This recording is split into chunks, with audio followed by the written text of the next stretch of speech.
जी अस्सलाम वालेकुम। कैफे आज के लेक्चर का आगाज़ करते हैं। लेक्चर नंबर हमारा 1 पहला लेक्चर है। आज के लेक्चर में हम ओरिएंटेशन लेक्चर होगा, उसमें कुछ सब्जेक्ट के हवाले से डिस्कशन होगी, लेकिन मेरी कोशिश होगी कि कुछ बेसिक कंसेप्ट्स जो हैं वो हम आज के लेक्चर में भी डिस्कस करें। आज के लेक्चर में हम क्या चीज़ें डिस्कस करने जा रहे हैं? एक इंस्ट्रक्टर का इंट्रोडक्शन, सब्जेक्ट का इंट्रोडक्शन, फिर इस सब्जेक्ट में फेल होने की बड़ी रीजंस क्या हैं, इस सब्जेक्ट में फेल होने की रीजंस क्या हैं उनके ऊपर बात होगी। कुछ मैं आपको इंस्ट्रक्शंस दूंगा, कुछ फिजिकल स्टूडेंट्स के लिए, कुछ ऑनलाइन वाले स्टूडेंट्स के लिए, कि कैसे वो इस क्लास से मैक्सिमम बेनिफिट हासिल कर सकते हैं। ऑनलाइन वाले स्टूडेंट्स के लिए अक्सर वो पूछते हैं कि सर एक दिन में हमें कितनी कवरेज करनी चाहिए, ख़ासतौर पे वो स्टूडेंट्स जो कि mid of the session join करते हैं, उनके लिए कुछ डिस्कशन होगी। आपको इस कोर्स में कौन कौन से रिसोर्सेज प्रोवाइड किए जाएंगे उसके ऊपर बात होगी। स्टडी मटेरियल क्या होगा हमारा, लेक्चर प्लान क्या होगा, लेक्चर किस तरीके से चलेगा, डेली लेक्चर जो है, और कोर्स कवरेज, कोर्स हमारा कब कंप्लीट होगा, इसमें कितने लेक्चर्स होंगे, ये सारी डिस्कशन हम आज के लेक्चर में करेंगे। मटेरियल आपको थोड़ी देर में प्रोवाइड कर दिया जाएगा। जो भी चीज़ें मैं आपके साथ डिस्कस कर रहा हूँ रिटर्न फॉर्म में नोट करना चाहें कर सकते हैं, लेकिन ज़रूरत नहीं पड़ेगी इंशाल्लाह आपको, क्योंकि रिटर्न फॉर्म में अवेलेबल हो जाएगा। बहरहाल फिर भी कोई चीज़ अगर आपको लगे कि बहुत अहम है, काम किया, उसे नोट करना चाहें तो ज़रूर कर लीजिए। सबसे पहले इंस्ट्रक्टर का इंट्रोडक्शन।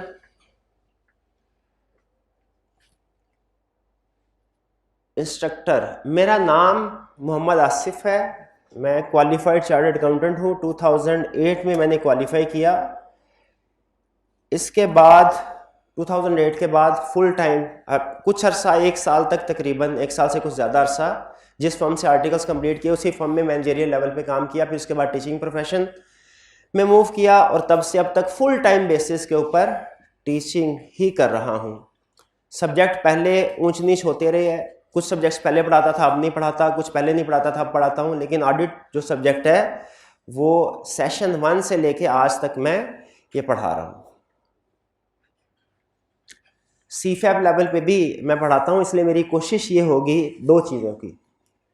एक तो ये कि आपको इस तरीके से पढ़ाया जाए कि जब आप सीफैप लेवल पे पहुँचें तो आपको सीफैप के कंसेप्ट्स को कैफ के कंसेप्ट्स के साथ इंटीग्रेट करने में कोई प्रॉब्लम ना हो, क्योंकि जो टीचर सीफैप को पढ़ा रहा होता है उसे पता होता है कि कंसेप्ट जो भी मैं पढ़ा रहा हूँ ये सीफैप में जाके कैसे खुलेगा। तो इस तरीके से मेरी कोशिश ये होगी कि कंसेप्ट्स इस तरीके से आपके बिल्ड किए जाएं कि आगे चल के भी आपके काम आ सके। और प्लस मेरी दूसरी कोशिश ये होगी कि सीफैप लेवल के भी कुछ पास्ट पेपर के जो क्वेश्चंस हैं वो आपके साथ शेयर किए जाएं ताकि आप उनकी प्रैक्टिस करें। लेकिन उसमें ये मैं डेफिनेटली मेरी जिम्मेदारी होगी, ये मैं देख लूँगा कि वो जो क्वेश्चन मैं सिलेक्ट करूँ सीफैप के पेपर्स में से वो कैफ लेवल के मुताबिक हों, ठीक है। क्योंकि आपको पता है सीफैप लेवल का कोई भी सब्जेक्ट हो उसमें कैफ लेवल के जो सिलेबस होता है वो इंक्लूडेड होता है बाय डिफ़ॉल्ट। अच्छा, इसमें एक अहम चीज़ इंस्ट्रक्टर के नीचे लिखा हुआ है रिसर्च बिफोर इन्वेस्टिंग, ठीक है। क्लास के दौरान में जो सब्जेक्ट से रिलेटेड कंसेप्ट्स हैं वो आपको पढ़ाना मेरी जिम्मेदारी है, ठीक है। उसके हवाले से जो टिप्स प्रोवाइड करना मेरी जिम्मेदारी है। लेकिन क्लास के दौरान में सम टाइम आपको सब्जेक्ट्स के लेसन्स के साथ साथ मेरी कोशिश होगी कि मैं आपको कुछ लाइफ लेसन्स भी साथ साथ देता रहूं। आप वो ऑप्शनल है, आप चाहे उनको पिक करें चाहे ना करें, चाहे उनके ऊपर अमल करें चाहे ना करें, ठीक है। जैसे कहा जाता है ना, उस्ताद जो है वो बाप की तरह होता है, तो बाप के पास और कुछ हो ना हो देने के लिए अपने बच्चों को कुछ ना कुछ नसीहतें ज़रूर होती हैं, तो वो इंशाल्लाह नसीहतें मैं आपके साथ शेयर करता रहूँगा। उनमें से पहली नसीहत जो है आज आपको दे रहा हूँ, life lesson, research before investing. मैं थोड़ा बहुत इन्वेस्टमेंट स्टॉक एक्सचेंज में भी करता हूँ, उसमें मैंने ऑब्जर्व किया है कि मोर देन 90% इन्वेस्टर्स जो होते हैं ना वो ऐसे होते हैं जो अपने ब्रोकर की इंस्ट्रक्शंस के मुताबिक चलते हैं। ब्रोकर कहता है सर जी ये शेयर्स खरीद लो, शेयर्स खरीद लेते हैं, ब्रोकर कहता है ये शेयर बेच दो, बेच देते हैं। ऐसे इन्वेस्टर्स जो अपने ब्रोकर के इंस्ट्रक्शंस के मुताबिक चलते हैं, खुद होमवर्क नहीं करते, खुद रिसर्च नहीं करते, वो कभी भी बड़ा गेन स्टॉक एक्सचेंज से हासिल नहीं कर पाते। ये आप चाहे किसी भी पुराने इन्वेस्टर से या ब्रोकर से पूछ लीजिएगा।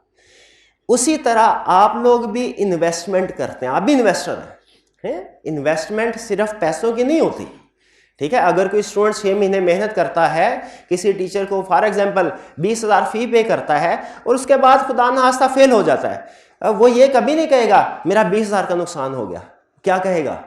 मेरा 6 महीनों का नुकसान हो गया, ठीक है। तो जो इन्वेस्टमेंट होती है ना, इन्वेस्टमेंट 3 तरह की होती है, जान, माल, वक्त, ठीक है। माल आपने 20,000 फीस अदा कर दी है, ठीक है। अब आप जान भी लगा रहे हैं, अपना वक्त भी लगा रहे हैं, ठीक है। वक्त क्या, ये जो 1.25 घंटा आपने मुझे दिया है, ठीक है। और जान के आप घर से उठ के आए हैं, ठीक है। ट्रैवलिंग, जाहिर है ट्रांसपोर्टेशन इन इटसेल्फ एक बड़ी प्रॉब्लम होती है। ये सारी भी आपकी इन्वेस्टमेंट है। तो हमेशा जिंदगी में कभी भी अपनी तीनों में से, जान, माल, वक्त में से किसी भी चीज की इन्वेस्टमेंट करने लगे ना, उससे पहले हमेशा आपने रिसर्च कर लेनी है। अच्छा, रिसर्च करनी पहले है, बाद में नहीं। अगर आपने इस सब्जेक्ट को, इसके टीचर को सेलेक्ट करने से पहले रिसर्च की है, इसका मतलब है आप रैशनल इन्वेस्टर हैं, आपने ये अच्छा काम किया। लेकिन अगर आपने रिसर्च नहीं की, इधर उधर से सुना और आपने इन्वेस्टमेंट कर ली, तो फिर ये इन्वेस्टमेंट जो है मे भी आपके लिए यूजफुल हो, मे भी यूजफुल ना हो, कोई भी हो सकती है, संक इन्वेस्टमेंट भी तो हो सकती है। इसलिए हमेशा पहला लाइफ लेसन क्या, जब कभी इन्वेस्टमेंट करने लगे रिसर्च जरूर करनी है। चलिए, बहरहाल ये तो इंस्ट्रक्टर का इंट्रोडक्शन, के बाद आगे चलते हैं सब्जेक्ट इंट्रोडक्शन। सब्जेक्ट के हवाले से कुछ चीजें आपके साथ शेयर करता चलो। हमारा ये सब्जेक्ट है कैफ 8, कैफ लेवल पे लास्ट सब्जेक्ट है, ठीक। इसकी प्लेसमेंट भी बहुत अहम है कि आई कैप ने इसको कैफ लेवल में सबसे एंड पे क्यों रखा, क्योंकि हमारे ऑडिट प्रोफेशन में ये कहा जाता है कि जहां अकाउंटिंग खत्म होती है ना, वहां से ऑडिट शुरू होता है। जहां पे अकाउंटिंग, तो आप देखें उसने आपको अकाउंटिंग 3 लेवल में पढ़ते हैं ना आप, एक शायद पीआरसी में है, फिर उसके बाद कैफ लेवल पे कैफ 1 है, फिर शायद कैफ 5 है, ठीक है। तो उसने आपको तीनों अकाउंटिंग पढ़ाने के बाद ऑडिट पढ़ने के लिए कहा, ठीक है। इसकी एक रीजन है, वो आगे जैसे जैसे हमारा कोर्स चलेगा मैं आपके साथ शेयर करूंगा। इसमें हम करते क्या है, इसमें हम किसी ना किसी इंफॉर्मेशन की वेरिफिकेशन करते हैं। ऑडिट में हम क्या करते हैं, किसी ना किसी इंफॉर्मेशन की वेरिफिकेशन करते हैं। देखिए, 2 अल्फाज हैं, दोनों में फर्क नोट कीजिएगा, एक है प्रिपरेशन और दूसरा है वेरिफिकेशन। प्रिपरेशन का मतलब क्या है, कोई चीज तैयार करना, और वेरिफिकेशन का मतलब क्या है, उसको चेक करना कि वो ठीक है कि नहीं। जब आप अकाउंटिंग की क्लास में बैठ रहे होते हैं ना, तो आप क्या चीज प्रिपेयर कर रहे होते हैं, फाइनेंशियल स्टेटमेंट। और जब आप ऑडिट की क्लास में बैठेंगे, आप क्या कर रहे होंगे उन फाइनेंशियल स्टेटमेंट की वेरिफिकेशन, ठीक है। तो खुद मुझे बताइए, पहले प्रिपरेशन आती है या वेरिफिकेशन? पहले प्रिपरेशन, शाबाश। इसीलिए आई कैप ने पहले आपको अकाउंटिंग सिखाई, प्रिपरेशन, उसके बाद उसकी वेरिफिकेशन सिखाएगा। अगर आपको पता ही नहीं एनआरवी क्या है, आपको पता ही नहीं इंपेयरमेंट क्या है, गुडविल क्या है, टेंजिबल एसेट्स क्या है, आप प्रिपेयर ही नहीं कर, तो आप उनको वेरीफाई भी नहीं कर सकते। इसीलिए ऑडिट की आपको डेफिनेशन मैंने बताई। ऑडिट की डेफिनेशन क्या है, वेरिफिकेशन करना, किस चीज की, फाइनेंशियल स्टेटमेंट की, शाबाश, ठीक है। नेचर क्या है इसकी, नेचर है प्रैक्टिकल और जजमेंट।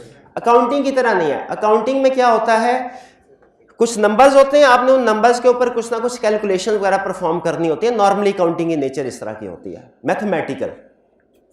ये मैथमेटिकल नहीं है। ऑडिट में 2-3 टॉपिक्स ऐसे आएंगे जिनमें कैलकुलेशन इन्वॉल्व हैं, लेकिन ज्यादातर ये सब्जेक्ट क्या है, यूँ समझ लीजिए थ्योरेटिकल नेचर का। लेकिन थ्योरेटिकल भी ऐसा नहीं है जैसा कि इकोनॉमिक्स हुआ करती थी या इस तरह के थ्योरी के सब्जेक्ट्स हुआ करते थे कि हमने रटा लगाया, क्वेश्चन आया और उसको लिख दिया। थ्योरेटिकल में भी ये है जजमेंटल। जजमेंटल का मतलब क्या है, हमें अपनी जजमेंट अप्लाई करना पड़ती है। इस पेपर में अब सबसे अहम बात बताने जा रहा हूं एग्जाम पॉइंट ऑफ व्यू से। इस पेपर में हमें क्या करना पड़ेगा, अपनी जजमेंट अप्लाई। ये न्यूमेरिकल पेपर नहीं है, इसमें कैलकुलेशन ज्यादा इन्वॉल्व नहीं है, लेकिन ये थ्योरेटिकल भी नहीं है, थ्योरेटिकल इस सेंस में तो कह सकते हैं कि इसमें कुछ इंग्लिश की तरह सेंटेंस वगैरह लिखने होते हैं, लेकिन ऐसे कहना कि सर ये मैं याद कर लूंगा सारा 100% याद, क्या मैं पास हो जाऊंगा? नहीं, इसमें आपको जजमेंट, जैसे फर्ज कीजिए, छोटी सी एग्जांपल, इन भाईजान मैंने क्लास में ये सिखाया कि जब फाइनेंशियल स्टेटमेंट्स में एक अहम एरिया होता है, एक अहम अकाउंट होता है सेल्स अकाउंट। अगर आपने सेल्स अकाउंट को वेरीफाई करना है तो आपको सेल इनवाइसेस को चेक करना चाहिए। सेल इनवाइस, इस बात से एग्री करते हैं? ये मैंने कंसेप्ट बिल्ड किया। अब ये जब एग्जाम में पेपर देने जाएंगे ना, आई कैप ये नहीं पूछेगा सेल्स को कैसे वेरीफाई किया जाता है, आई कैप पूछेगा परचेजेस को कैसे वेरीफाई किया जाता है। अब देखें, अगर आप इसको थ्योरेटिकल सब्जेक्ट समझ रहे होंगे ना, तो आप एग्जाम में इस एक्सपेक्टेशन के साथ जाएंगे कि सर ने क्लास में सेल्स की एग्जांपल दी थी ना, वो सेल्स के बारे में ही पूछेगा। आई कैप कहता है मैं कंसेप्ट तो वही रखूंगा, मैं एग्जाम्पल चेंज करके पूछूंगा। कंसेप्ट बैकएंड पे वही होगा जो किताबों में लिखा हुआ है, लेकिन उसकी एप्लीकेशन डिफरेंट। एप्लीकेशन आई कैप पूछ लेगा बताओ परचेजेस को कैसे वेरीफाई करेंगे।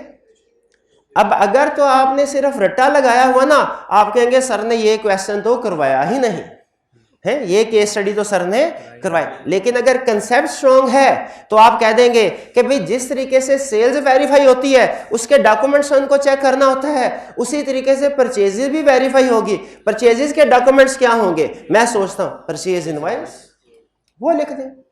अब देखिए कंसेप्ट बैकएंड पे वही है, एप्लीकेशन डिफरेंट है। इसकी एप्लीकेशन एक कंसेप्ट को एक एग्जाम्पल के जरिए से सीखा, उस कंसेप्ट को दूसरी एग्जाम्पल पे कैसे अप्लाई करना है, ये है प्रोफेशनल जजमेंट, ये होती है जजमेंट। तो इस सब्जेक्ट में आपको जजमेंट अप्लाई करना पड़ेगी, ठीक है। आपको पता है, मैं चार्टर्ड अकाउंटेंसी के स्टूडेंट से इतने पेपर दिए हैं, शाज़ो नादर ही ऐसा होता है कि पास पेपर में कोई एक क्वेश्चन ऐसा आ जाए एज इट इज जो पहले भी टेस्ट हुआ है, नहीं होता। इवन अकाउंटिंग में नहीं होता, ठीक है। आपने बीला पढ़ा है, सीला पढ़ा है, नॉर्मली उसमें भी नहीं होता।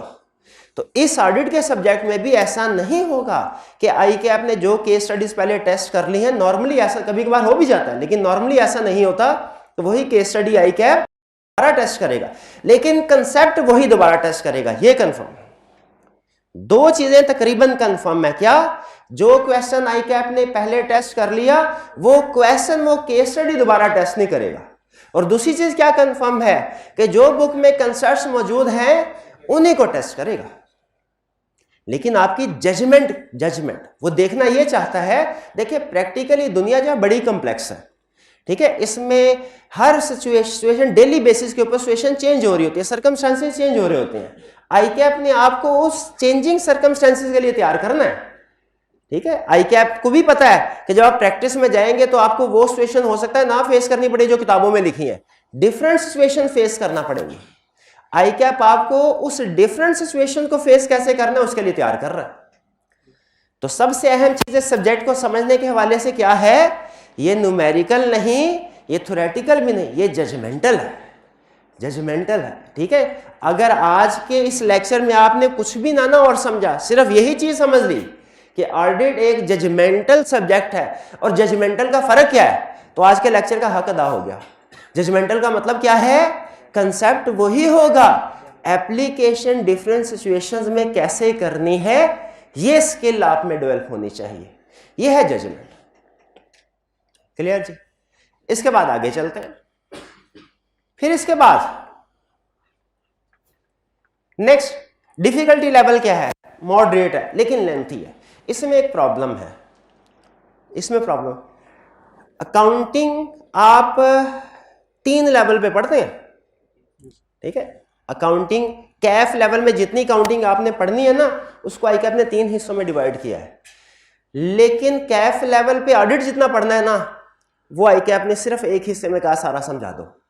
तो हमारे जो हम ऑडिट के टीचर्स होते हैं, हमारे लिए एक बड़ी प्रॉब्लम ये होती है कि हमने 100 घंटों के अंदर आपको इस सब्जेक्ट की ABC से उठाना है, 0 से लेके चलना है और 100 तक पहुंचाना है, जो कि एक मुश्किल काम है, लेंथी है, क्योंकि नई चीज सीखते हुए ना शुरू में प्रॉब्लम आती है, ठीक है, शुरू में प्रॉब्लम, तो इसीलिए लेंथ, लेकिन मुश्किल नहीं है। अगर आप हर रोज 2 घंटे पढ़ते रहे, असाइनमेंट्स डेली बेसिस के ऊपर करते रहे, मुश्किल लेंथी है, मुश्किल नहीं है। तो आपने कोशिश करनी है रोज का काम रोज करते रहे, वरना बाद में एंड में चल के प्रॉब्लम होगी। पासिंग परसेंटेज पिछले 10 अटेम्प्ट्स की अगर आप एवरेज करें वो तकरीबन 33% बनती है, ठीक है। 30 आई कैप के पेपर्स में 33% पासिंग जो रेशो है, ठीक है, आपको पता है तकरीबन इतने ही स्टूडेंट पास होते हैं। लेकिन इंटरेस्टिंगली अगर आप इसको कंपेयर करें न्यूमेरिकल सब्जेक्ट्स के साथ, जैसे कॉस्ट काउंटिंग के साथ, जैसे FR2 के साथ, देखिए 1-2 अटेम्प्ट्स में ऊंच नीच होती रहती है, मैं उनकी बात नहीं कर रहा, मैंने 10 अटेम्प्ट्स की एवरेज निकाली है, क्योंकि ट्रू पिक्चर जितना ज्यादा आपका सैंपल होगा उतने ही ज्यादा बेहतर रिप्रेजेंटेटिव होगा। तो इन लॉन्ग रन अगर आप देखें इसको, तो इस सब्जेक्ट में पासिंग रेशियो न्यूमेरिकल सब्जेक्ट्स की निस्बत कम है। हालांकि ये मैंने कहा थोड़ी देर पहले कहा कि ये मॉडरेट डिफिकल्ट नहीं है, कॉस्ट काउंटिंग का सब्जेक्ट इस सब्जेक्ट से ज्यादा डिफिकल्ट है, FR2 का सब्जेक्ट इससे ज्यादा डिफिकल्ट है, ठीक है। मैं चूंकि चार्टर्ड अकाउंटेंट हूं ना, मैंने सारे सब्जेक्ट्स पढ़े हुए हैं, तो वो इसे, लेकिन ये सब्जेक्ट उनकी निस्बत आसान होने के बावजूद पासिंग रेशियो कम क्यों है? इसकी रीजन ये है दो, एक तो ये कि मैंने बताया लेंथी है ना, फर्स्ट टाइम पढ़ रहे होते हैं, तो आप फर्स्ट टाइम जो भी चीज सीख रहे होते हैं ना, नेचुरली उसमें आपको शुरू के दिनों में स्ट्रगल करना पड़ती है। आप में से बहुत से स्टूडेंट ऐसे होंगे शुरू के 15-20 दिनों में फील करेंगे मुझे कुछ समझ नहीं आ रही, ठीक है, क्योंकि नई चीज है ना, तो कंसेप्ट्स बिल्ड होते होते थोड़ा सा टाइम लगता है। तो एक तो लेंथी सब्जेक्ट होने की वजह से थोड़ा बच्चों को इनको तैयार करने में, रिवाइज करने में, याद करने में प्रॉब्लम आती है, ठीक है। और फिर डेली असाइनमेंट नहीं करना, रिटर्न होम असाइनमेंट ना करना, यह भी एक बड़ी रीजन होती है। अगर आप डेली असाइनमेंट नहीं करेंगे, स्टूडेंट नॉर्मली ये समझ रहा होता है कि मैंने याद कर लिया ना तो बस मुझे लिखने की जरूरत नहीं है, लिखना टाइम जाया करना होगा। थ्योरी लिखना मुश्किल काम है। आप 2-3 क्वेश्चन, मुझे अपने पूरे कैरियर में, मैं अपनी मिसाल देता हूं, आपकी क्या अपनी मिसाल, अपने पूरे स्टूडेंट लाइफ में सबसे ज्यादा जो काम जिससे मुझे नफरत थी वो था ऐसे लिखना, मजमून लिखने का मेरे से नहीं लिखा। इवन हमारा सीए का एंट्री टेस्ट था, मुझे अच्छे तरीके से याद है, मैं वो उसमें मजमून आता था, ये नहीं कि मैं लिख नहीं सकता था, आता था, बहुत बोरिंग होता है, यही फीलिंग होती है। लेकिन याद रखें, केस स्टडी सेंड करते हुए फीलिंग नहीं आएगी आपको बोरिंग की, रिप्रोडक्शन के क्वेश्चन को अटेम्प्ट करते हुए ये फीलिंग है। लेकिन इसके बावजूद आपने कोशिश करनी है कि जो रटे वाले रिप्रोडक्शन के क्वेश्चन उनको भी रिटन फॉर्म में अटेम्प्ट करें, क्योंकि रिटन फॉर्म में अटेम्प्ट नहीं करेंगे तो आपको पता नहीं चलेगा प्रेजेंटेशन क्वेश्चन की कैसे देनी है, ठीक है। चलिए आगे चलते हैं। फिर इसके बाद पेपर पैटर्न क्या होगा हमारा, इसमें न्यूमेरिकल क्वेश्चंस नॉर्मली नहीं होते, ठीक है। आपको वो डिस्क्रिप्टिव क्वेश्चन मिलेंगे जिनमें वो इंग्लिश लिखनी होती है। 2 तरह के क्वेश्चंस होंगे, रिप्रोडक्शन के क्वेश्चन, रटे वाले क्वेश्चन और केस स्टडीज, ठीक है। आपने अगर बिजनेस लॉ पढ़ा है, आपने अगर कंपनी लॉ पढ़ा है, तो उसमें आपको अंदाजा होगा बिजनेस लॉ में भी इस तरह होता था, कुछ रिप्रोडक्शन के क्वेश्चन होते थे रटे वाले और कुछ केस स्टडीज होती थी, ठीक है। तो यहां पे भी इसी तरीके से होगा, कुछ रिप्रोडक्शन के क्वेश्चन, कुछ केस स्टडीज।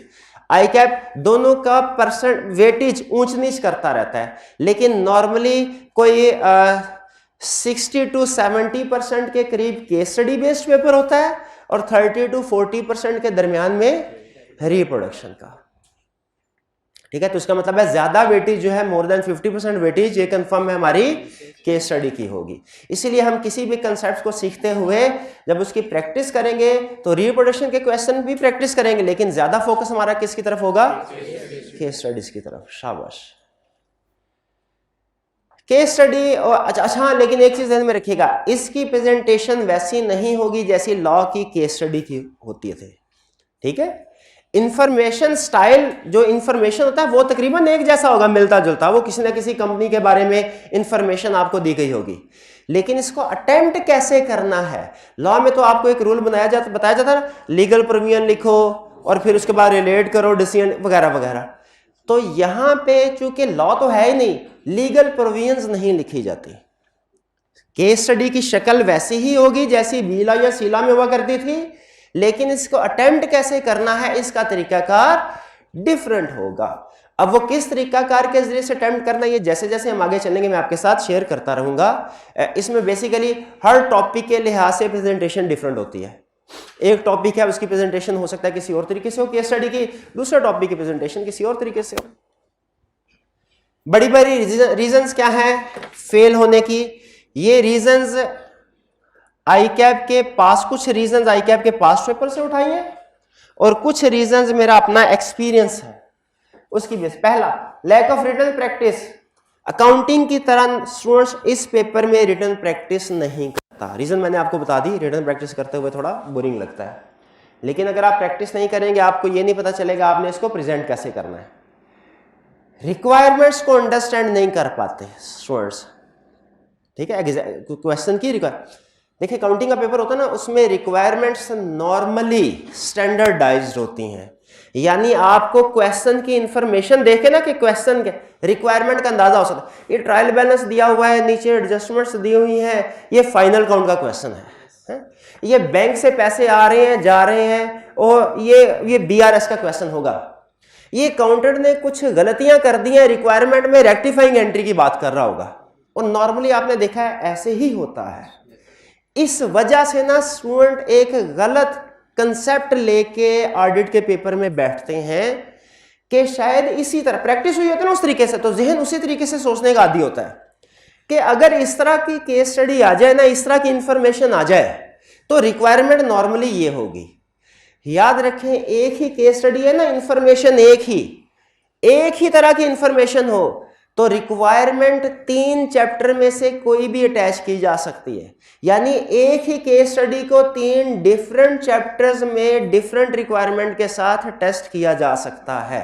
इसीलिए आपने हमेशा ये जहन में रखना है, ये नहीं सोचना कि नॉर्मली इस तरह की केस स्टडी होती है, इसकी रिक्वायरमेंट ये होती है, इस क्वेश्चन में भी यही करना होगा। नहीं, आपने हमेशा रिक्वायरमेंट को अंडरस्टैंड करना है। ये क्या लिखा हुआ है, पढ़ना नहीं, अंडरस्टैंड करना है। और एक बहुत अहम कंसेप्ट आपको दे रहा हूं, पावर वर्ड्स का, ठीक है, पावर वर्ड्स का। ये भाईजान ये तो माशाल्लाह बड़े अक्लमंद लग रहे हैं, ये बड़े अकल। मेरा ये जो जुमला है ना, इसमें 7-8 अल्फाज होंगे ऐसे ही है, लेकिन इनमें से एक वर्ड है जो सबसे ज्यादा पावरफुल है, तो अकल। शाबाश। तो हम जो अल्फाज बोलते हैं ना, अल्फाज इनके असरात होते हैं।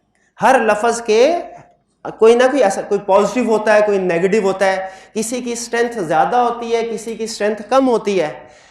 आपने एग्जाम में पावर वर्ड्स को देखना है, ये एग्जाम के क्वेश्चन में छुपे होते हैं, ठीक है। ये आहिस्ता आहिस्ता जब केस स्टडी डिस्कस करेंगे ना, मैं आपसे पूछूंगा और आपको बताऊंगा इसमें ये पावर वर्ड है, ये पावर वर्ड है। तो रिक्वायरमेंट को आपने जहन में रखना है, रिक्वायरमेंट का एक एक लफ्ज, और फिर केस स्टडी की इंफॉर्मेशन के दौरान आपने पावर वर्ड्स जानने हैं, पहचानने, क्योंकि पावर वर्ड्स आपको बताते हैं कि आपने क्या लिखना है।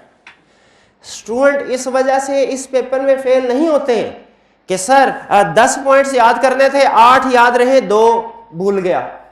ये तो हमेशा ऐसा होगा कि आप कुछ ना कुछ चीजें भूल जाया करेंगे। तो यहां पे इस सब्जेक्ट में कोई भी स्टूडेंट इस वजह से फेल नहीं होगा कि 10 चीजें थी, 8 याद की, 2 भूल गया, लेकिन वो इस वजह से फेल होगा कि क्वेश्चन किसी और चैप्टर का पूछा था, रिक्वायरमेंट को ध्यान से नहीं पढ़ा और जवाब किसी और चैप्टर में से दे दिया, इस वजह से। तो इसीलिए आपने किसी भी क्वेश्चन को अटेम्प्ट करते हुए क्या करना है, रिक्वायरमेंट को खासतौर पे अंडरस्टैंड करना है। सिलेक्टिव, अगर रिक्वायरमेंट को अंडरस्टैंड नहीं करेंगे, अच्छे स्टूडेंट्स, ये वो गलती है जिसकी वजह से अच्छे स्टूडेंट जो पूरे सेशन में मेहनत भी करते हैं वो पास नहीं हो पाते, ठीक है। तो आपने रिक्वायरमेंट को खासतौर पे अंडरस्टैंड करना, पावर वर्ड्स को हाईलाइट करना, सिलेक्टिव स्टडी नहीं करनी। सिलेक्टिव स्टडी क्या है कि अहम टॉपिक्स के ऊपर सर से पूछ लिया, अहम टॉपिक्स कौन से हैं, उनके ऊपर ज्यादा काम किया और बाकी के टॉपिक्स को सरसरी तौर पे कवर कर लिया। ऐसा काम नहीं करना आपने। खास तौर पे आपने कोशिश करनी है कि रोज का काम रोज करें। आखिरी दिनों में जो लास्ट टॉपिक होंगे ना, वो अक्सर स्टूडेंट्स के वीक रह जाते हैं। क्यों वीक रह जाते हैं भला? हाँ, टाइम कम। स्टूडेंट कह रहा था सर रिवीजन भी करनी है, ठीक है। अब जाहिर है शुरू में इस महीने जो आप टॉपिक पढ़ेंगे ना, उनको तैयार करने के लिए आपके पास 5 महीने हैं, लेकिन जब सेशन का आखिरी महीना होगा उसको तैयार करने के लिए क्या होंगे, 2 महीने होंगे, सिर्फ 1 महीना होगा सिर्फ, और ये सिर्फ इस पेपर के साथ ही, हर पेपर के साथ है। इसीलिए कोशिश ये किया करें कि शुरू के जो टॉपिक्स हैं साथ साथ तैयार करके साइड पे लगाते रहें, ताकि एंड में जो टाइम है वो एंड वाले टॉपिक्स के ऊपर दें, वरना वो वीक रह जाएंगे। और ये ज़हन में रखिएगा, आपका जो टॉपिक भी वीक है ना, वो आईकैप को पता है। आईकैप बहुत डिटेल लेवल पे कैलकुलेशन कर रहा होता है, वो आपकी सोच है। तो इसीलिए हमने किसी टॉपिक को वीक नहीं छोड़ना। एब्सेंटीज़म छुट्टी नहीं करनी आपने, चाहे कोई भी रीज़न हो जाए। एक छुट्टी करेंगे, उसका इफेक्ट उस पूरे जो टॉपिक चल रहा होता है ना, अगले चैप्टर, अगले लेक्चर्स पे भी आता रहता है। सबसे अहम, मोबाइल इस्तेमाल नहीं करना क्लास में। क्लास में मोबाइल इस्तेमाल, अच्छा वैसे मैं पर्सनली अगर मेरे बस में हो ना, तो मैं किसी स्टूडेंट को मोबाइल इस्तेमाल करने ही ना दूं, कभी भी ना करने दूं। आपके लिए इतना अहम नहीं है, मतलब क्या ज्यादा से ज्यादा काम आपने क्या करना है मोबाइल के ऊपर, यही है कि आने जाने के लिए आपने इन ड्राइव उबर वगैरह बुक करवानी होगी, तो कोई बात नहीं, रिक्शे पे चले जाए थोड़ा सा घूम फिर। मोबाइल के बारे में आपने देखा होगा, जो बड़े बड़े लोग हैं ना, इवन ये जिन लोगों ने ये चीजें इजाद की हैं, वो भी अपने बच्चों को इनसे दूर रखते हैं हाथुल इम्कान। और मोबाइल के बारे में कहा जाता है ये मोस्ट डिस्ट्रैक्टिंग डिवाइस है। आपको अपनी पढ़ाई से सबसे ज्यादा जो हटाती है ना चीज, सबसे ज्यादा, वो ये मोबाइल है। मशवरा देना मेरा फर्ज है, अमल करना ना करना आपकी मर्जी है। क्लास के अंदर तो हरगिज आपने मोबाइल इस्तेमाल नहीं करना, ठीक है। अगर फर्ज कीजिए किसी दिन मैं 5-7 मिनट लेट भी हूं, तो आपने फौरन मोबाइल निकाल के यूट्यूब, फेसबुक, गूगल वगैरह पे नहीं जाना, कोई ना कोई टॉपिक को रिवाइज करते रहना है। क्लास में मोबाइल इस्तेमाल नहीं करना, चाहे टीचर क्लास में हो या ना हो, क्लियर। और कोशिश करें घर जाके भी जब पढ़ने लगे ना, कोई भी सब्जेक्ट पढ़ने लगे, तो जो मोबाइल है उसको आपने साइलेंट करना है और उसको साइड पे रखना है, उल्टा के, सीधा भी नहीं रखना, थोड़ी थोड़ी देर बाद नजर जाती है। मोस्ट डिस्ट्रैक्टिंग डिवाइस, ये मैं नहीं कह रहा, ये टेक एक्सपर्ट्स कहते हैं। तो आपने पढ़ाई करते हुए मोबाइल, हाँ उसके बाद पढ़ाई कर ली, जितना मोबाइल इस्तेमाल करना चाहें कर लें, मुझे कोई इतराज नहीं। दूसरों के क्वेश्चंस को ना सुनना, क्लास में कोई भी एक स्टूडेंट अगर क्वेश्चन पूछे, आप लोगों को चाहिए दूसरे स्टूडेंट्स उस क्वेश्चन को सुने, क्योंकि वो क्वेश्चन आपका भी हो सकता है। वीकली टेस्ट को अटेम्प्ट, ये कुछ रीजंस हैं, ठीक, जो फेलियर के थे। How much effort required to pass this subject, अब आपने खुद वैल्यूएट करते रहना है कि आप डेली बेसिस के ऊपर इस क्राइटेरिया को मीट कर रहे हैं कि नहीं। 2 घंटे डेली आपको ये सब्जेक्ट पढ़ना पड़ेगा, डेली बेसिस के ऊपर पढ़ना पड़ेगा। कुछ स्टूडेंट ये कहते हैं सर घर जाके आधे घंटे में, मैं आइंस्टाइन हूं, मैंने आधे घंटे में पढ़ा, मुझे सारा कुछ समझ आ गया। पिछले टॉपिक्स के रिवीजन करें, रिटन प्रैक्टिस करें। होम असाइनमेंट्स आपने डेली करनी है, और डेली से मुराद रिटन फॉर्म में। मैं आगे कहूं या ना कहूं, जब मैं कहूं ना कि होम असाइनमेंट करनी है, इसका मतलब यही होता है रिटन फॉर्म में करनी है, वरना आप क्वेश्चन पढ़ते हैं और आपको ये लगता है कि आपको समझ आ गई है, ठीक है। तो आपने ऐसे नहीं करना, असाइनमेंट हमेशा हमारी रिटन फॉर्म में होगी। वीकली टेस्ट आपने अटेम्प्ट करने हैं, इससे आपको ना सिर्फ ये कि आपकी वैल्यूएशन होती है कि आपका टॉपिक कितना तैयार है, बल्कि टीचर को भी आपके रिजल्ट से पता चल जाता है कि कौन सा चैप्टर आपका वीक है, कौन सा स्ट्रॉन्ग है, या किस जगह पे स्टूडेंट प्रेजेंटेशन की गलती कर रहे हैं। अगर आप टेस्ट को अटेम्प्ट करेंगे वीकली, आपकी परफॉर्मेंस से आप खुद भी अवेयर होते रहेंगे, आपके टीचर को भी पता चलता रहेगा। हर संडे को प्रैक्टिस कर लें, रूल बना लें कि हर संडे को आपने इस सब्जेक्ट के जितने भी प्रीवियस टॉपिक्स हैं रिवाइज करने हैं। बल्कि मैं अगर आपकी जगह पे होता तो रूल बनाता कि संडे को मैंने किसी सब्जेक्ट का कोई नया टॉपिक नहीं पढ़ना, बल्कि सबकी रिवीजन करनी है। और क्या करना है जी हमने, हाँ कुछ स्पेसिफिक इंस्ट्रक्शंस।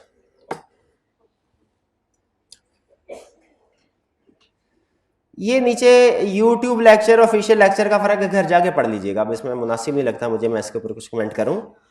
हाँ ये कुछ इंस्ट्रक्शंस हैं जिनमें से कुछ चीजें मैंने आपको बता दी हैं। Be regular and punctual. Regular का मतलब क्या होता है, रेगुलर का मतलब क्या है, रोज के रोज आना है, छुट्टी नहीं करनी। और पंक्चुअल कॉस्ट काउंटिंग पढ़ी है मेरे भाई ने? Yes sir. कैलकुलेट करके बताएं आपकी जितनी फीस है और जितने आपके लेक्चर्स हैं, एक लेक्चर की कॉस्ट क्या है, फाइनेंशियल कॉस्ट क्या है, कैलकुलेट करें जी।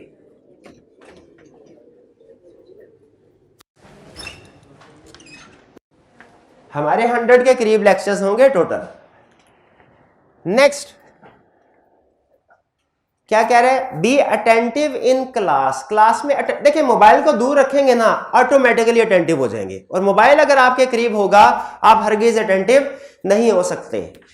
क्वेश्चंस आपने जरूर करने हैं, ठीक है? जितने ज्यादा क्वेश्चंस करेंगे उतना ही ज्यादा आप सीखेंगे, जितने ज्यादा क्वेश्चन करेंगे उतना ही ज्यादा सीखेंगे। तो क्लास में क्वेश्चन करने से नहीं घबराना, सीखते हुए गलती करने में कोई मसला नहीं होता, ठीक है?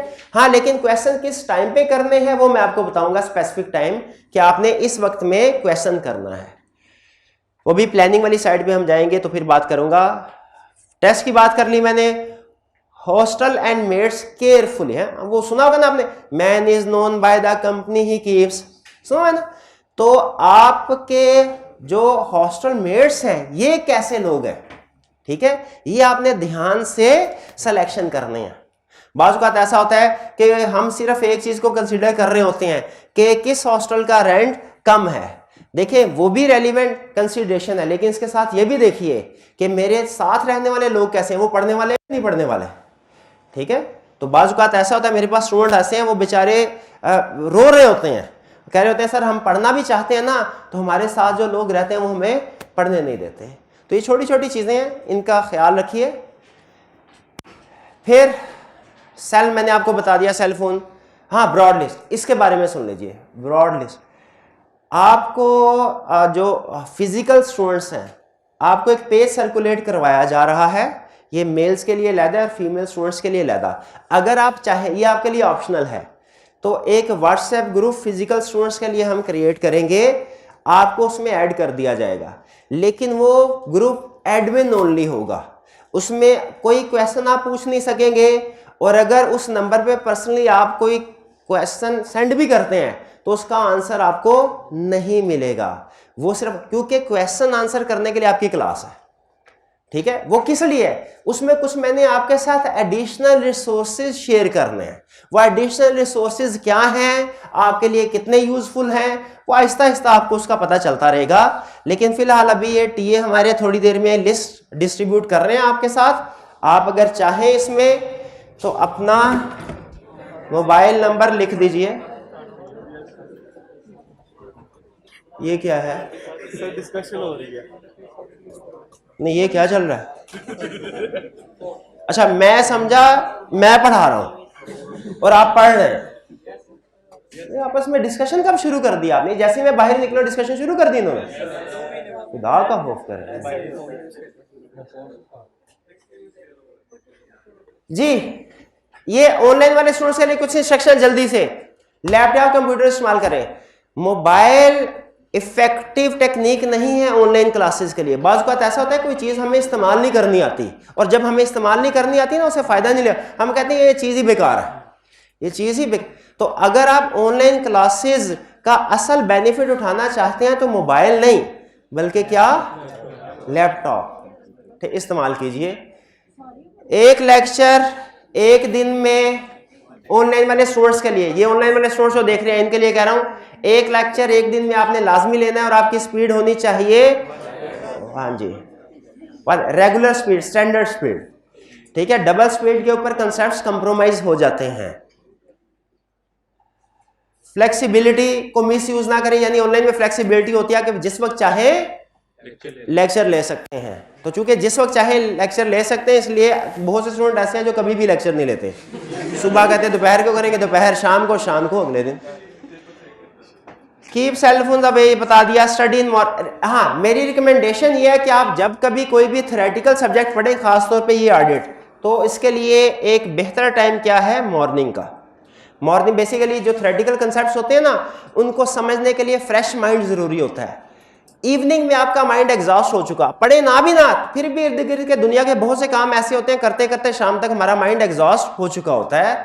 एग्जॉस्ट माइंड के साथ मेरा पर्सनल एक्सपीरियंस है, न्यूमेरिकल के सब्जेक्ट्स हैंडल हो जाते हैं। ठीक है, लेकिन थ्योरेटिकल सब्जेक्ट्स नहीं होते, कंसेप्ट समझ में नहीं आते, तो बेहतर है कि आप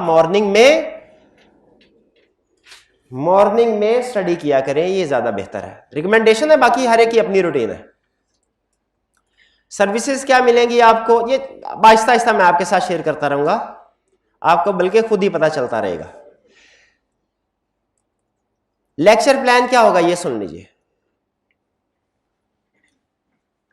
स्टडी मटेरियल और लेक्चर प्लान। हमारा कोर स्टडी मटेरियल होगा आईकैप की बुक। आईकैप की जो कैफ 8 की बुक है, इसके 2 वॉल्यूम हैं, एक स्टडी टेक्स्ट और एक क्वेश्चन बैंक। ये दोनों हमारा कोर स्टडी मटेरियल है, यानी इन दोनों बुक्स का एक एक लफ्ज, एक एक कंसेप्ट हमने कवर करना है। लेकिन इस बुक में स्टूडेंट फ्रेंडली नहीं है ठीक, इसमें प्रॉब्लम स्टूडेंट फ्रेंडली नहीं है, तो हमने स्टूडेंट फ्रेंडली रखने के लिए कुछ और स्टडी नोट्स बुक की शक्ल में पब्लिश किए हैं। उसके भी 2 वॉल्यूम है, वॉल्यूम 1 और वॉल्यूम 2। हम क्लास में ये यूज करेंगे, जो इंस्ट्रक्टर की बुक होगी इसको आप यूज करेंगे, लेकिन इस बुक के हर चैप्टर के हर कंसेप्ट के साथ हमने लिंक किया हुआ है कि आईकैप की बुक के कौन से कंसेप्ट को कवर कर रहा है। यानी आपको हमारी बुक के हर कंसेप्ट के साथ आईकैप की बुक का रेफरेंस भी लाजमी मिलेगा। वो डेली बेसिस के ऊपर हम क्लास में डिस्ट्रीब्यूट भी करेंगे। आपने कोई भी कंसेप्ट, जब हमारी बुक, सबसे पहले आपने उसका लेक्चर लेना है कंसेप्ट का, फिर हमारी वाली बुक में से उसको रीड करना है, प्रैक्टिस कर लेनी है। प्रैक्टिस करने के बाद एंड में सिर्फ ये देखने के लिए कि सर ने आईकैप की बुक में से सारी चीजें कवर करवा दी, कहीं कोई चीज रह तो नहीं गई, आईकैप की बुक से एक दफा रीडिंग लाजमी करनी है। यानी आईकैप की बुक से एक दफा रीडिंग आपने लाजमी करनी है, लेकिन याद आईकैप की बुक से नहीं करना।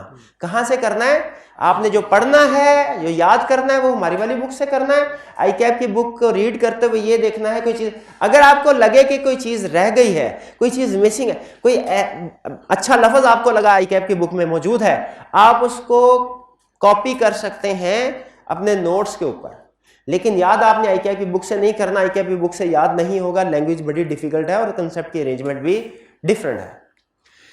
लेक्चर प्लान हमारा क्या होगा? डेली बेसिस पे जब भी मैं आऊँगा क्लास में, सबसे पहले अपना प्लान आप लोगों के साथ शेयर कर दूंगा। रिटन फॉर्म में हम वो शेयर किया करते हैं। क्लास में छोटी सी पर्ची होगी, वो आपको दे दी जाएगी।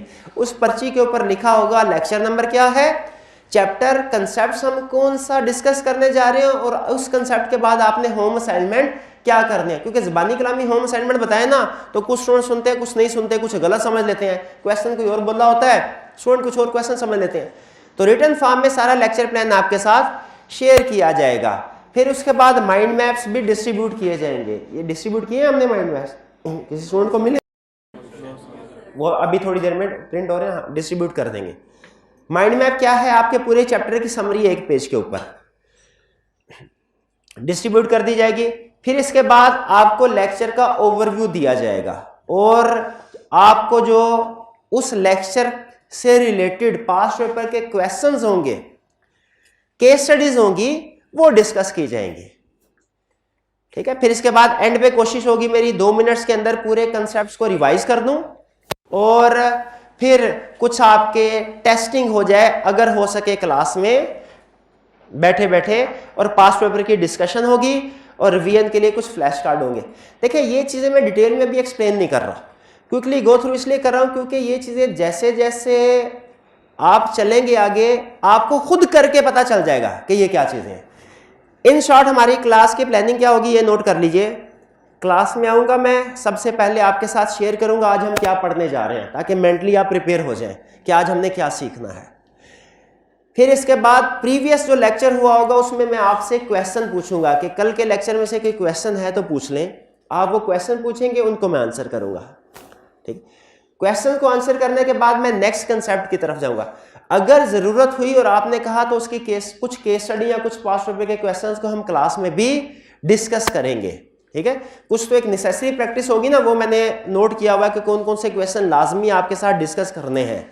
कुछ अगर आप खुद से मजीद कहेंगे तो मजीद केस स्टडी या क्वेश्चन भी हम क्लास में डिस्कस करेंगे। क्वेश्चन की डिस्कशन के बाद हम कंसेप्ट्स की तरफ जाएंगे।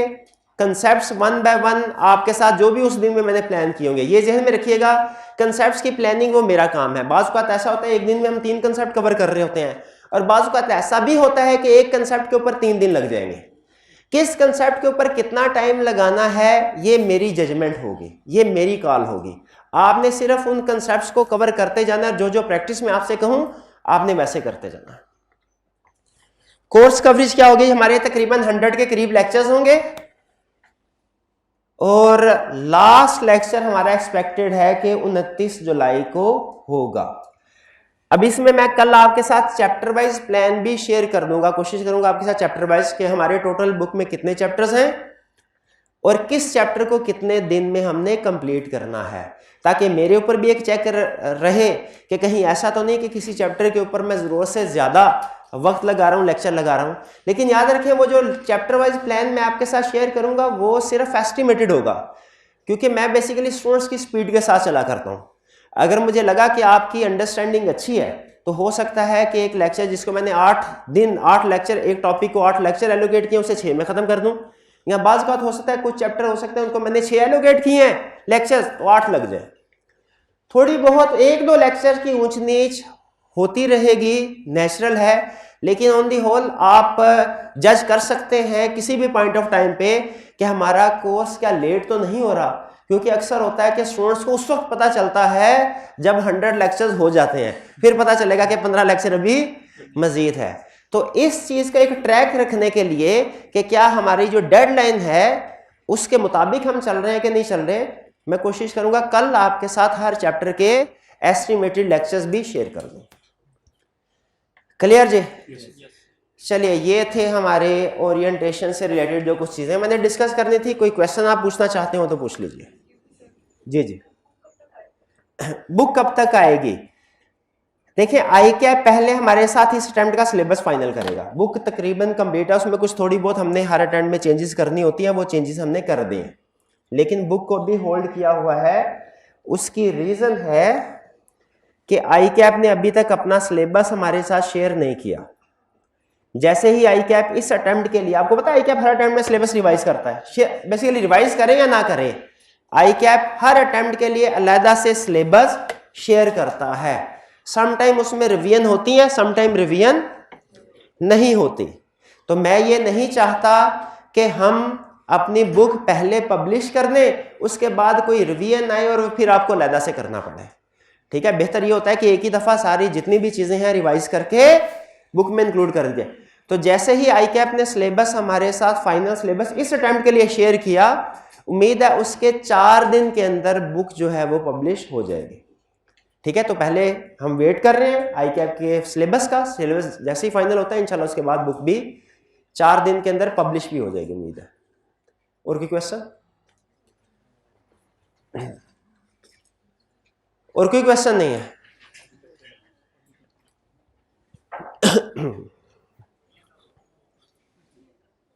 क्या पूछ रहे हैं भाई? छुट्टियां क्या? ये जो आप करके आए ये छुट्टियां नहीं थी?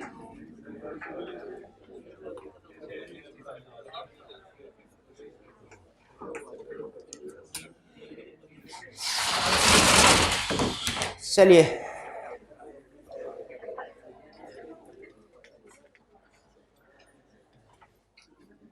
चलिए अब स्टार्ट करते हैं हम अपने कंसेप्ट्स को। जो हमारा ये सब्जेक्ट है ऑडिट, इस सब्जेक्ट से रिलेटेड कंसेप्ट्स को आज के लेक्चर में मैं सिर्फ आपको कुछ इवेंट्स बताना चाह रहा हूं जो कि हमारे प्रोफेशन में अकर होते हैं, या हम जो काम करते हैं इससे रिलेटेड कुछ की इवेंट्स आपके साथ शेयर करना चाहता हूं।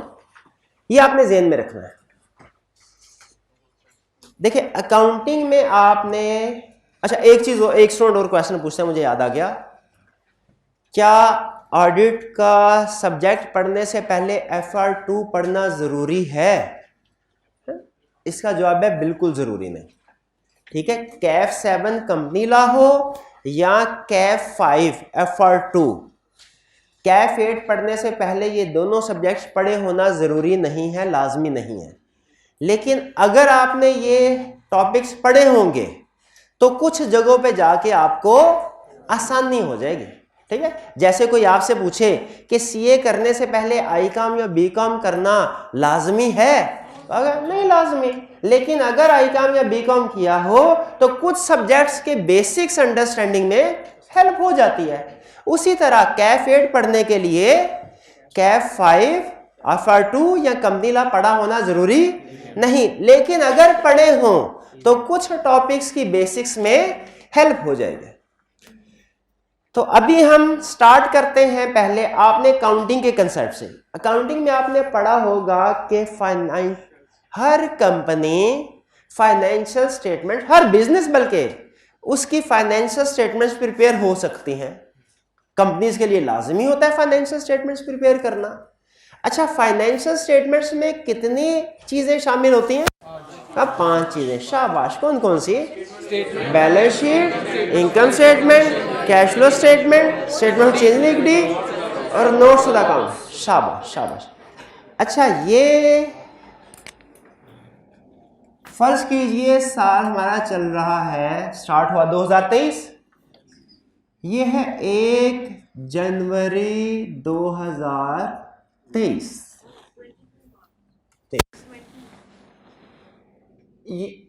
ये साल है, ये साल। लाइन सीधी लगे है, एडजस्ट कर ले यार, 19-20 कर लिया करें। ये ले, ये है इस साल का एंड कब होगा? 31 दिसंबर 2023। अगर किसी कंपनी का ईयर एंड 31 नवंबर 23 है, इसका मतलब है उसने जो फाइनेंशियल स्टेटमेंट्स प्रिपेयर करनी है वो किस ईयर की करनी है? 1 जनवरी 2023 से लेके 31 नवंबर 23 तक। ये कंसेप्ट क्लियर है? अच्छा, आपने अगर कैफ 7 पढ़ा हुआ है तो उसमें एक जगह पे कंसेप्ट लिखा हुआ था, नहीं पढ़ा हुआ तो मैं वो कंसेप्ट आपके साथ शेयर कर देता हूं। वो ये था कि हर कंपनी ने जैसे ही उसका फाइनेंशियल ईयर खत्म होगा अपने पूरे साल की फाइनेंशियल स्टेटमेंट्स प्रिपेयर करनी है और अपने शेयर होल्डर्स को सेंड करनी है। ठीक, शेयर होल्डर्स को सेंड करनी है। सीला में नहीं भी पढ़ा हुआ आपने तो काउंटिंग में शायद ये कंसेप्ट पढ़ा होगा कि कंपनी के फाइनेंशियल स्टेटमेंट प्रिपेयर होती हैं और उसके शेयर होल्डर को सेंड की जाती हैं, और शायद उसमें कोई टाइम पीरियड भी था, शायद 120 डेज, तकरीबन 4 मंथ्स। अब हम ऑडिट पढ़े, ला थोड़ी पढ़े, तो एग्जैक्ट होना हमारे लिए जरूरी नहीं जितना सीला में जरूरी होता था। तकरीबन 4 महीने के अंदर फाइनेंशियल स्टेटमेंट शेयर होल्डर के पास पहुंचती है। अच्छा, मुझे बताइए सोच के कि एज इट इज पहुंच जाती है या वेरिफिकेशन के बाद? वेरिफिकेशन के बाद। शाबाश। ठीक है, तो वेरिफिकेशन जो प्रोफेशनल करता है उससे वो, शायद आपने कितने स्टूडेंट ने सीला पढ़ा हुआ है? वैसे तकरीबन चंद एक स्टूडेंट्स के अलावा मोर देन 90% ने। चले, लेकिन फिर भी मैं कंसेप्ट्स को वैसे अज्यूम करूंगा कि आप लोगों ने कंपनी लॉ नहीं पढ़ा हुआ। तो कंपनी लॉ में एक बात लिखी हुई है कि एक इंडिपेंडेंट पर्सन आएगा जिसे उन्होंने नाम दिया है ऑडिटर का। वो ऑडिटर इन फाइनेंशियल स्टेटमेंट्स को चेक करेगा और अपनी रिपोर्ट साथ अटैच करेगा जिसमें ये लिखा होगा कि ये फाइनेंशियल स्टेटमेंट्स ठीक हैं या इनमें कुछ मसला मसाइल है, और फिर ये ऑडिट रिपोर्ट के साथ फाइनेंशियल स्टेटमेंट शेयर होल्डर्स के पास जाएंगी। ये कंसेप्ट क्लियर है? चलिए, मैं इसी कंसेप्ट को फर्दर आपके साथ डिटेल में डिस्कस करने जा रहा हूं। ये रहंडी जी 1 जनवरी 23 से लेकर 31 नवंबर 23।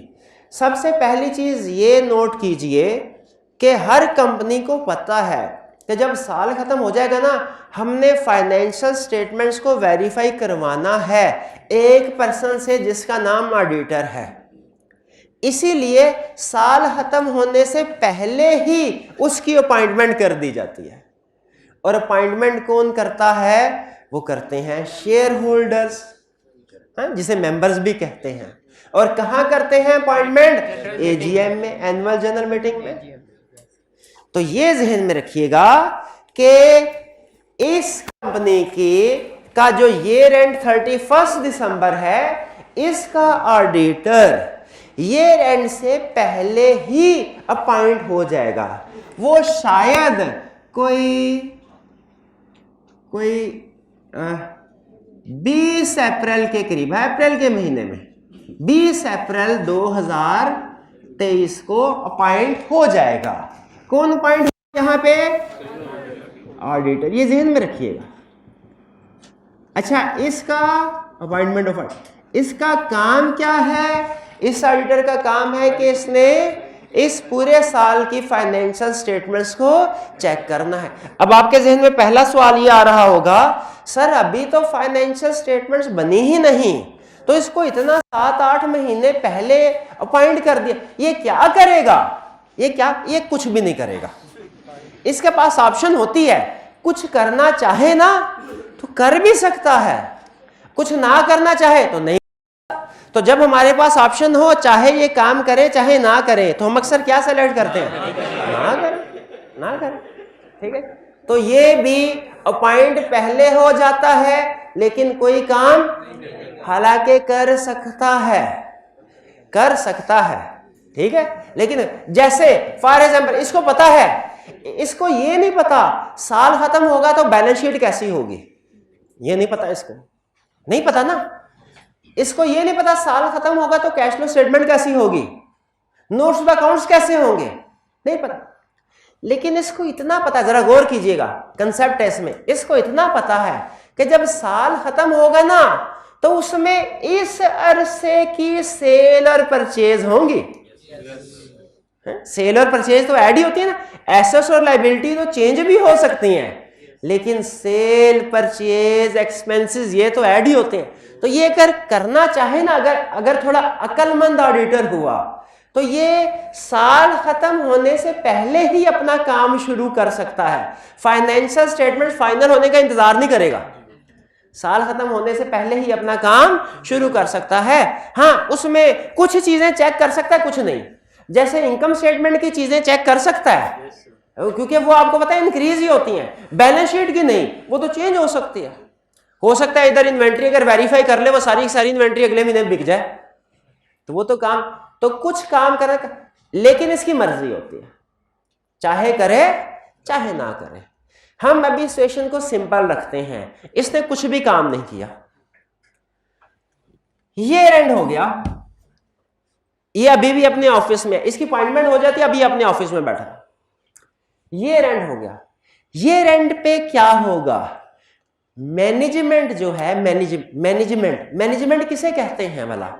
जो लोग कंपनी को चला रहे होते हैं, शाबाश, जैसे सीएफओ, जैसे सीईओ, जैसे डायरेक्टर्स, ये रेंट होगा। तो ये लोग, मैनेजमेंट की बात कर रहा हूं, ऑडिटर की नहीं कर रहा, किसकी कर रहा हूं? मैनेजमेंट। ये क्या करेंगे? ये फाइनेंशियल स्टेटमेंट्स प्रिपेयर करेंगे। क्या करेंगे? और फाइनेंशियल स्टेटमेंट्स में क्या चीजें होती है आपने मुझे बता दिया, 5। तो ये रेंट पे ये फाइनेंशियल स्टेटमेंट्स प्रिपेयर करेंगे। कंसेप्ट बिल्ड करने के लिए आपको ये सिखा रहा हूं कि ये 31 दिसंबर पे फाइनेंशियल स्टेटमेंट प्रिपेयर करेंगे, लेकिन प्रैक्टिकली ये 31 दिसंबर पे नहीं, बल्कि उसके बाद भी 5, 7, 8, 10 दिन लग जाया करते हैं। जैसे हो सकता है बिजली का बिल अभी ना आया हो, दिसंबर के महीने का बिजली का बिल अभी, उसका थोड़ा सा इंतजार करना हो सकता है क्लोजिंग स्टॉक काउंट करने में 2-3 दिन लग जाए। छोटी कंपनी है तो उसी दिन हो जाता है, अगर बड़ी कंपनी है, कोई डिपार्टमेंटल स्टोर है, उसका तो स्टॉक आपको पता है डिफरेंट सिटीज में होगा। तो कुछ एडजस्टमेंट्स फाइनेंशियल स्टेटमेंट्स में करते करते कुछ टाइम लग जाता है, 5, 7, 10 दिन प्रैक्टिकली। तो हमें प्रैक्टिकली हो सकता है फाइनेंशियल स्टेटमेंट्स, जो ड्राफ्ट फाइनेंशियल स्टेटमेंट्स है। कौन सी financial statement? Draft financial statements होती हैं वो फाइनेंशियल स्टेटमेंट जो मैनेजमेंट ने प्रिपेयर की है। ड्राफ्ट की अगली स्टेज होती है audited financial statements. Audited financial statements वो होती हैं जो ऑडिटर चेक कर चुका होता है, वेरीफाई कर चुका होता है, जो शेयर होल्डर को भेजनी होती हैं। तो जरा बताइए, शेयर होल्डर्स को ड्राफ्ट फाइनेंशियल स्टेटमेंट्स भेजते हैं या ऑडिटेड? शाबाश, ऑडिटेड। तो यहां पे ड्राफ्ट फाइनेंशियल स्टेटमेंट्स 31 दिसंबर को या उसके 4-5 दिन बाद management draft financial statements auditor को दे देती है। अब ऑडिटर क्या करेगा इसके बाद? अब ऑडिटर उन फाइनेंशियल स्टेटमेंट्स की वेरिफिकेशन करेगा। इन फाइनेंशियल इस अरसे में क्या, ये फर्ज कीजिए ये हम लिख देते हैं कि तकरीबन ये है जी कोई 4 अप्रैल तक, तकरीबन 4 अप्रैल 2024 तक 3 महीने तक तकरीबन ऑडिटर फाइनेंशियल स्टेटमेंट्स की वेरिफिकेशन करता रहा। बाज़ औक़ात इससे पहले भी हो जाता है काम, हो सकता है 1 महीने के अंदर भी ऑडिट हो जाए, कभी कभी ऐसे भी होता है, और बाज़ औक़ात 7-7, 8-8 महीने भी लग जाते हैं, लेकिन नॉर्मली 3 महीने तकरीबन इसमें ऑडिट कंप्लीट हो जाता है। अब ऑडिटर क्या करेगा? ऑडिटर ये ऑडिट कर लिया उसने, इसके बाद अपनी एक रिपोर्ट देगा, इस रिपोर्ट को कहा जाता है ऑडिट रिपोर्ट। शाबाश, ऑडिट रिपोर्ट। इस ऑडिट रिपोर्ट में 2 चीजें ज्यादा अहम होती हैं। एक, पहली चीज, ऑडिट रिपोर्ट में लिखा होता है कि फाइनेंशियल स्टेटमेंट्स ठीक है या गलत। अच्छा, यहां पे आपको बहुत अहम कंसेप्ट बिल्ड कर रहा हूं ऑडिट का। ऑडिट, अगर फाइनेंशियल स्टेटमेंट्स में कोई मिस स्टेटमेंट हो ना, कोई गलती हो, ऑडिटर की यह जिम्मेदारी नहीं है उसको ठीक करना है। ठीक करना ऑडिटर की जिम्मेदारी नहीं, वो तो मैनेजमेंट करेगी।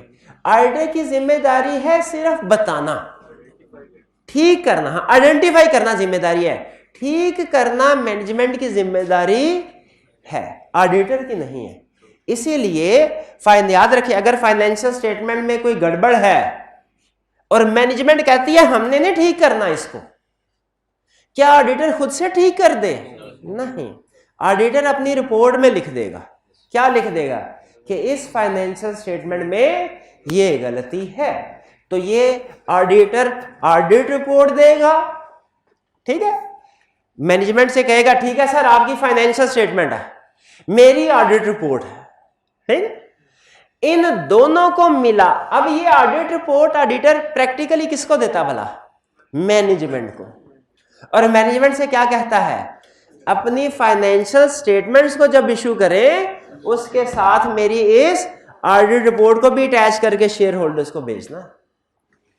इसके बाद फिर फाइनल स्टेप होता है। फाइनल स्टेप क्या होता है? वो हो सकता है जैसे फर्ज कीजिए कि 8 अप्रैल को मैनेजमेंट इस फाइनेंशियल स्टेटमेंट्स और ऑडिट रिपोर्ट को इशू कर दे। किसको? शेयर होल्डर्स को। ये आपको तरतीब समझ आई कंसेप्ट्स की? सबसे पहले स्टार्ट ऑफ द ईयर, फिर उसके बाद अपॉइंटमेंट होगी, फिर उसके बाद ईयर एंड आएगा, ईयर एंड के बाद नॉर्मली ऑडिट शुरू होगा, 3 महीने लेगा। ऑडिटर अपनी ऑडिट रिपोर्ट मैनेजमेंट को प्रोवाइड करेगा, मैनेजमेंट उस ऑडिट रिपोर्ट को फाइनेंशियल स्टेटमेंट्स के साथ अटैच करके शेयर होल्डर को इशू कर देगी। इसमें कुछ वेरिएशंस पॉसिबल हैं, लेकिन मोर और लेस यही स्टेप्स इसी टाइम फ्रेम में परफॉर्म होते हैं। ठीक है, इसमें आगे जैसे जैसे हम आगे चलते जाएंगे कुछ वेरिएशन आई एडवांस में मैं आपके साथ शेयर कर दूंगा। इसको इस तरतीब को आपने नोट करना। ठीक है, इस तरतीब को आपने जहन में रखना है। कुछ वेरिएशन आ सकते हैं, जैसे मैंने आपको बताया, अगर ऑडिटर चाहे तो बाज़ औक़ात ईयर एंड से पहले भी प्रोसीजर परफॉर्म कर सकता है। ये ईयर एंड कहलाता है, ईयर एंड 31, लेकिन अक्सर ईयर एंड के बाद हो सकता है किसी कंसेप्ट में हम ईयर एंड से पहले की भी बात करें। इस तरह बाज़ औक़ात ऐसा होता है कि ऑडिटर की अपॉइंटमेंट लेट हो जाती है, ऑडिटर की अपॉइंटमेंट लेट भी हो सकती है, तो बहरहाल वो जैसे जैसे वेरिएशन आएगी मैं आपके साथ शेयर कर दूंगा। पहले मुझे बताइए यहां तक कंसेप्ट सारे समझ आए या नहीं? यहां तक जी। ऑडिटर ने भी कोई रेक्टिफिकेशन के लिए मैनेजमेंट को बताया और मैनेजमेंट ने वो रेक्टिफाई कर दिया, वो भी ऑडिटर अपनी रिपोर्ट में शामिल करेगा कि नहीं? शाबाश, इनका अच्छा क्वेश्चन है। उन्होंने कहा सर ये तो हमें समझ आ गई कि ऑडिटर फाइनेंशियल स्टेटमेंट्स में एक नुक्ता भी अगर लगाना चाहे या डिलीट करना चाहे तो नहीं कर सकता। क्यों नहीं कर सकता?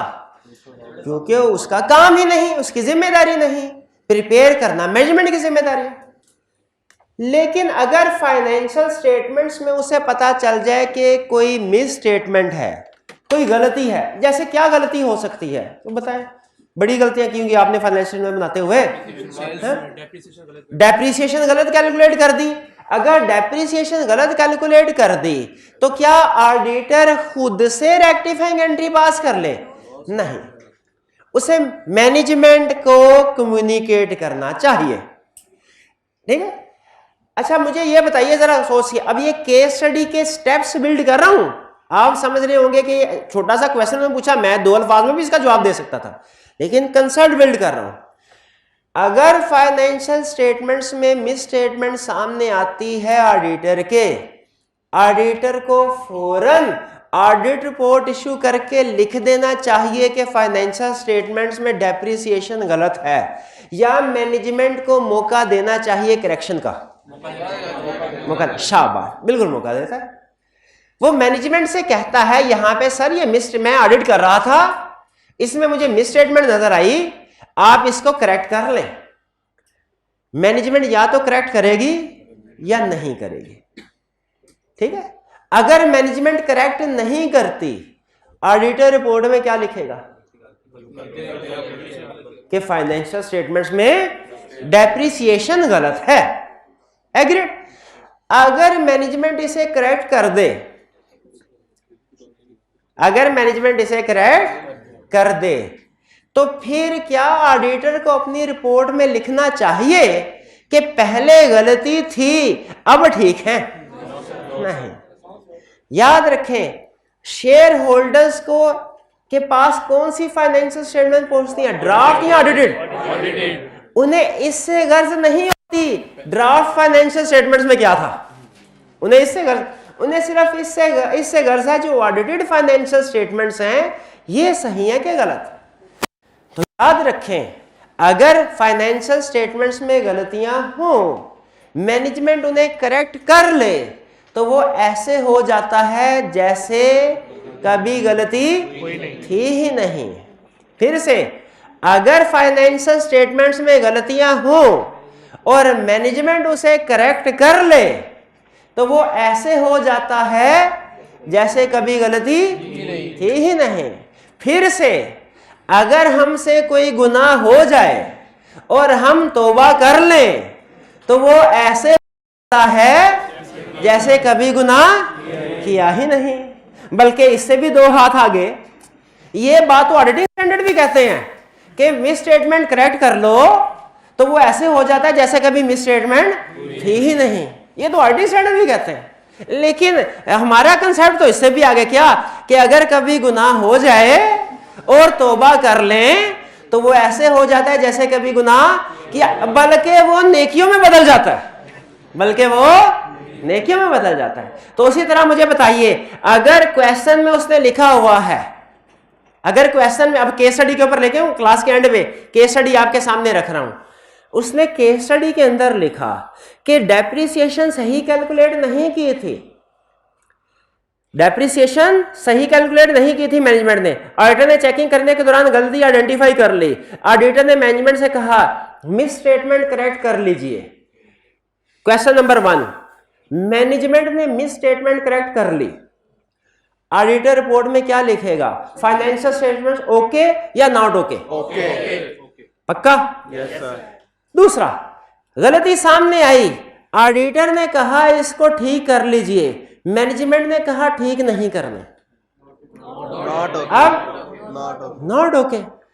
आखिरी क्वेश्चन, केस स्टडी के अंदर लिख रहा है फाइनेंशियल स्टेटमेंट्स में मिस स्टेटमेंट है, ऑडिटर के सामने आई और ये मिस स्टेटमेंट गलत कंफर्म हो गया, गलती है, ऑडिटर ने मैनेजमेंट को कम्युनिकेट कर दिया, यहां पे आके केस स्टडी खत्म।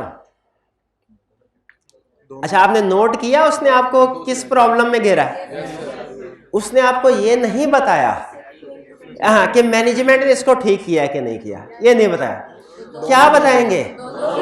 शाबाश, दोनों बातें बतानी। ये हमारे ऑडिट का असूल होता है कि जब कभी कोई इंफॉर्मेशन हमें, बल्कि आपको ये फर्क बता दूं अकाउंटिंग में और ऑडिट में फर्क, एक तो आपको क्वेश्चन का फर्क बताया ना है?